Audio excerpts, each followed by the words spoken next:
दोस्तों, आप में से कितने लोगों को लगता है कि लिबरल डेमोक्रेसी दुनिया का सबसे बेहतरीन मॉडल है? लेकिन क्या आपको पता है कि इस पूरे मॉडल का फादर कौन है? दोस्तों, आज मैं बात करने वाला हूं जॉन लॉक के बारे में, जिन्हें लिबरलिज्म का फादर बोला जाता है। अब उनको उदारवाद का जनक क्यों बोला जाता है, वो जानने की कोशिश करते हैं। दोस्तों, जॉन लॉक एक इंग्लिश फिलोसफर हैं जो 17वीं शताब्दी में लिखते हैं और एक नए तरीके की अवधारणा देते हैं, और इसी वजह से उन्हें फादर ऑफ लिबरलिज्म बोला जाता है। अब उनकी लाइफ देखते हैं। 1632 में वो पैदा होते हैं समरसेट में, और 1690 के आसपास वो 3-4 किताबें लिखते हैं, जहाँ पे वो सोशल कॉन्ट्रैक्ट के बारे में बातें करते हैं, लिमिटेड गवर्नमेंट के बारे में बात करते हैं, इंडिविजुअलिज्म के बारे में बातें करते हैं, जिससे वो खुद को स्थापित करते हैं फादर ऑफ लिबरलिज्म के तौर। अब दोस्तों, उस कॉन्टेक्स्ट को देखने की कोशिश करो। वो दौर है जब पुनर्जागरण आ रहा है, फ्यूडल सिस्टम खत्म हो रहा है। थॉमस हॉब्स ऑलरेडी किताबें लिख चुके हैं जो एब्सोल्यूट स्टेट बनाता है। उस दौर में जॉन लॉक किताबें लिखते हैं और साबित करते हैं कि इंडिविजुअल रेशनल होता है। अब मैं आपको ये बताने वाला हूं कि कैसे आप उनको फादर ऑफ लिबरलिज्म साबित कर। अब जब भी हम उदारवाद की बात करते हैं, लिबरलिज्म की बात करते हैं, क्या की चीजें आपके दिमाग में आती हैं? पहली जो चीज है वो है कि इंसान रेशनल होता है, ये बात आपके दिमाग में आती है। दूसरा, इंडिविजुअलिज्म आपके दिमाग में आता है। तीसरा, नेचुरल राइट आपके दिमाग में आता है।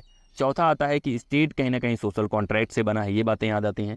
टॉलरेशन दिमाग में आता है कि टॉलरेशन इंपॉर्टेंट है। तो जब भी हम उदारवाद की बात करते हैं, ये सारी बातें हमारे दिमाग, लेकिन इन सबको बनाने वाला जो है इंसान, वो जॉन लॉक। अब जॉन लॉक का एक एक पॉइंट लेके देखते हैं हम कि कैसे हम उनको फादर साबित कर सकते हैं। पहला जो पॉइंट है कि ह्यूमन रेशनल होता है। जितनी भी लिबरल विचारधारा है वो ये मानती है कि इंसान अपने से अपने बारे में सोच सकता है, वो रेशनल होता है, और ये बात जॉन लॉक ने भी करी। जॉन लॉक जब ये बातें करने की कोशिश कर रहे थे, उसके पहले थॉमस हॉब्स आते हैं जो ये बताते हैं कि भाई, इंसान जो होता है सेल्फिश होता है, ब्रूटिश होता है, और वो स्टेट ऑफ नेचर में जब राज्य नहीं होगा तो बहुत ही चालाक होगा, केवल अपने सेल्फ इंटरेस्ट के लिए काम करेगा, लोगों से कोऑपरेट नहीं करेगा, वो पॉलिटिकल एनिमल नहीं है। लेकिन लॉक इसके इतर बताते हैं कि भाई नहीं, ऐसा नहीं है। इंसान जो है रेशनल है, उसके पास रीजन है, और जब भी उसको कोऑपरेट करने में फायदा लगेगा वो कोऑपरेट करेगा। इसी वजह से जो स्टेट ऑफ नेचर है, जब राज्य नहीं है, पीसफुल तरीके से वो लोग रहते हैं, आपस में एक दूसरे की रिस्पेक्ट कर। तो पहली बार किसी इंसान ने बताने की कोशिश करी कि जो इंसान है वो रेशनल है। इसके पहले धर्म भी बहुत सारी चीजें बताता था इंसान के बारे में, लेकिन वो जो धर्म बताता था इंसान के बारे में वो बहुत लिमिटेड था, और वो इस बात पे जोर नहीं देता था कि इंसान केंद्र में है, इंसान अपने से अपने बारे में सोच सकता। तो पहला रीजन है कि ह्यूमंस को रेशनल प्रूफ करने का जो काम करा जॉन लॉक ने, इस वजह से उनको फादर बोला जाए। अब दूसरा काम है इंडिविजुअलिज्म पे, कि व्यक्ति सेंटर पे है, व्यक्ति के इर्द गिर्द सारी चीजें घूमती हैं। ये जो उदारवाद बोलता है, ये भी कहीं ना कहीं जॉन लॉक में देखने को मिलेगा। उस दौर को देखने की कोशिश कीजिए कि मध्यकाल का दौर है, फ्यूडल सिस्टम खत्म हो रहा है, रिलीजन का जो डोमिनेशन था वो खत्म होने की कोशिश कर रहे हैं, कैथोलिक्स और प्रोटेस्टेंट के बीच में जो लड़ाई है उसके दौर से। और वहां पे जॉन लॉक ये साबित करते हैं कि जो स्टेट बनना है वो इसलिए बनता है क्योंकि लोग अपनी भलाई के लिए स्टेट बनाते हैं। स्टेट आर्टिफिशियल है, सोशल कॉन्ट्रैक्ट के माध्यम से बनता है। इंडिविजुअल जो है वो अकेले सोचता है, और ये चीज वो साबित करते हैं। उनका जो टेबुला रासा का आइडिया होता है कि इंसान का जो माइंड होता है वो ब्लैंक स्लेट होता है। इसके पहले माना जाता था कि हर इंसान के अंदर सिमिलर मॉडल होते हैं, सिमिलर ज्ञान होता है, और उसकी आत्मा में प्रेजेंट होता है, और ये चीजें रेशनलिज्म के माध्यम से डेकार्ट और लिबनिज प्रमोट कर। लेकिन जॉन लॉक इस चीज को चैलेंज करते हैं कि इंसान अपनी ऑब्जर्वेशन से सीखता है। तो जब इंसान अपनी ऑब्जर्वेशन से सीखेगा तो हर इंसान का ऑब्जर्वेशन भी अलग होगा, कि मैं जिस तरह से दुनिया देखूंगा मेरा भाई उस तरह से शायद नहीं देखेगा। तो वहां से इन्होंने साबित करा कि हर इंडिविजुअल अकेले देखता है, इसी वजह से हर इंसान का जो पर्सपेक्टिव है वो अलग होगा, हर इंसान का जो ओपिनियन है रिलीजन को लेके, गवर्नमेंट को लेके, वो अलग हो। तो दूसरा रीजन है कि इन्होंने व्यक्तित्ववाद को स्थापित किया, इस वजह से भी इनको फादर ऑफ लिबरलिज्म बोला जाता है। तीसरा रीजन है इनका जो टॉलरेशन पे काम। आज के वक्त में जब भी हम उदार बोलते हैं तो उसका मतलब ही होता है जो टॉलरेंट है, जो दूसरे को टॉलरेट कर पाता है, या पीसफुल कोएग्जिस्टेंस की बात कर। तो जॉन लॉक पहले इंसान थे जिन्होंने बताया कि देखो भाई, प्रोटेस्टेंट और कैथोलिक्स के बीच में लड़ाइयां तो चलती रहे, लेकिन स्टेट का काम है कि दोनों को टॉलरेट करो और एक ऐसा माहौल बनाए जहां पे अलग अलग ओपिनियन एग्जिस्ट कर सके। उनका जो टॉलरेशन का वर्क है वो बहुत ही इंटरेस्टिंग वर्क है और बहुत इंपॉर्टेंट है, जो साबित करता है कि अलग अलग जो रिलीजियस माइनॉरिटीज हैं उनको भी अपने हिसाब से अपना धर्म पालन करने का अधिकार होना। तो उन्होंने टॉलरेशन को जो स्थापित किया, जिस तरह से 300 साल पहले देखा, उसकी वजह से भी उनको फादर ऑफ लिबरलिज्म माना जाता है। अब चौथा रीजन है नेचुरल। जब भी हम सोशल कॉन्ट्रैक्ट के बारे में बातें करते हैं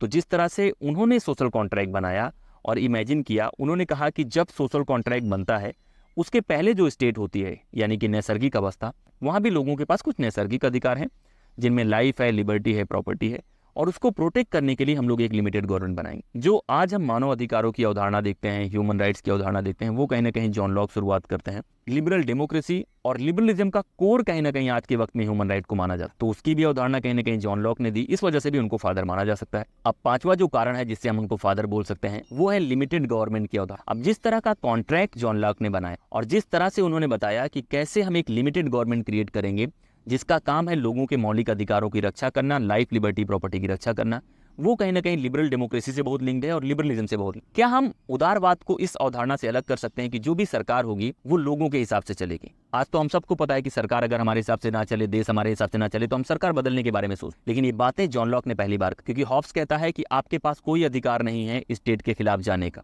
जब तक आपकी जान पे ना पड़े। लॉक बोलेगा ऐसा नहीं है, हम इसलिए सरकार बनाते हैं ताकि वो हमारे अधिकारों की रक्षा करे। तो जो वो लिमिटेड गवर्नमेंट की अवधारणा देते हैं वो भी कहीं ना कहीं उनको लिबरलिज्म के फादर के तौर पे स्थापित कर। तो ये 5 रीजन है जिससे आप बता सकते हैं कि जॉन लॉक कैसे फादर माने जाते हैं लिबरलिज्म के, और कैसे वो जनक हैं इस पूरी की पूरी अवधारणा के।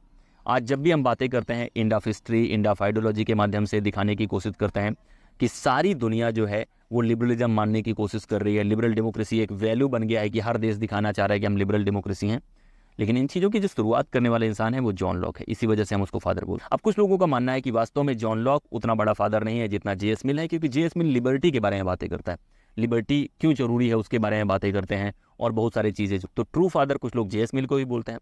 कुछ लोगों को कहना है कि लॉक केवल कैपिटलिस्ट जो मॉडल है उसका फादर माना जा सकता है और पॉजिटिव जो इंडिविजुअलिज्म है उसका फादर माना जा सकता है, लेकिन लिबरलिज्म का फादर नहीं माना। तो आपको क्या लगता है कि आप वास्तव में जॉन लॉक वो इंटरेस्टिंग इंसान है जिसे हम फादर ऑफ लिबरलिज्म बोल सकते हैं? और अगर बोल सकते हैं तो क्या इतने ही पॉइंट जरूरी हैं या कुछ बातें और भी जोड़ी जा सकती हैं? वो कमेंट करके आपको बताना है। दोस्तों इसी तरह का वीडियो मैं लेके आता रहूंगा, आपको बस कमेंट करना है, शेयर करना है, और अगर आपने सब्सक्राइब नहीं किया तो सब्सक्राइब भी करना है। इस वीडियो में इतना ही, लगातार ऐसे वीडियोस आपको मिलते रहेंगे। आपको इस सीरीज के पूरे वीडियो देखने चाहिए। अगर आपको जॉन लॉक को समझना है, थॉमस हॉब्स को समझना है, मैकियावेली को समझना है, एरिस्टोटल, प्लेटो, सबके वीडियोस आपको मिलेंगे। बस आपको देखना है, समझना है और शेयर करना है। अगर वीडियो आपको पसंद आता है तो शेयर कीजिए, नहीं पसंद आता तो कमेंट कीजिए। इस वीडियो में इतना ही। जय हिंद।